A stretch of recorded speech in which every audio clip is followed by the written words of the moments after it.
Kisah Pastor Walfross masuk Islam setelah gagal bakar Al-Quran.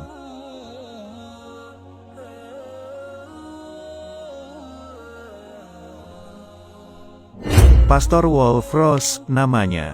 Pemuka gereja di Angola itu memegang sebuah mushaf dan menghadap jemaatnya. Ia kemudian melemparkan mushaf itu ke lantai dan menyiramnya dengan bensin. Orang-orang memperhatikannya dengan serius saat Walfross menyalakan korek api. Namun entah bagaimana, tiba-tiba tangannya tersulut api dari korek itu. Mungkin tadi tangan itu terciprat bensin saat menyiram mushaf. Tangannya pun terbakar, sedangkan mushaf tidak jadi dibakar. Tersentuh api pun tidak. Menyaksikan peristiwa itu, para jemaat tercengang keheranan. Tetapi yang lebih heran adalah Walfross sendiri. Ia memikirkan peristiwa itu, dan mulai menyadari betapa ajaibnya Al-Quran.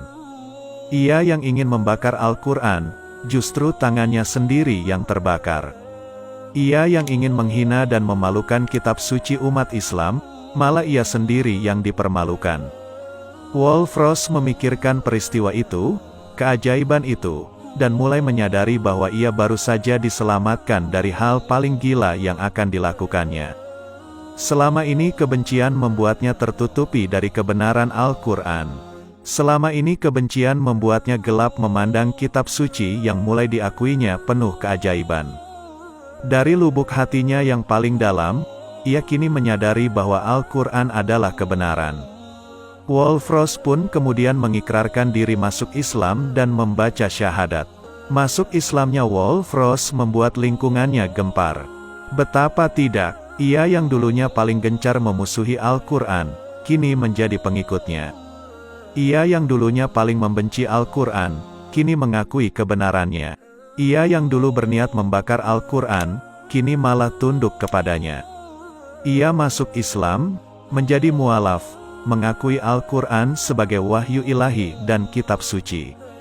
Tak lama setelah keislaman Walfross, pemimpin Gereja Angola Yakoub Musa pun menyatakan masuk Islam.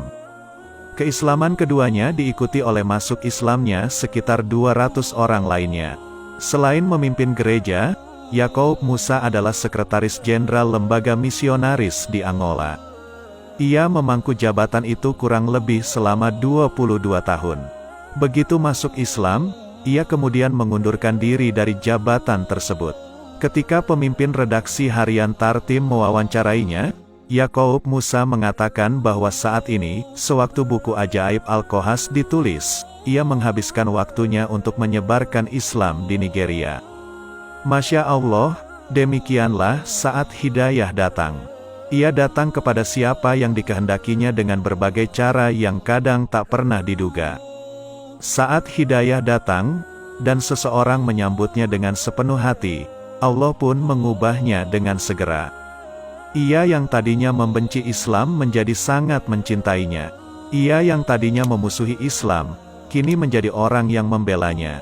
Ia yang tadinya memprovokasi orang lain agar menjauhi Islam, kini berubah menjadi dai yang menyeru manusia untuk beriman kepada Allah Subhanahu wa Ta'ala.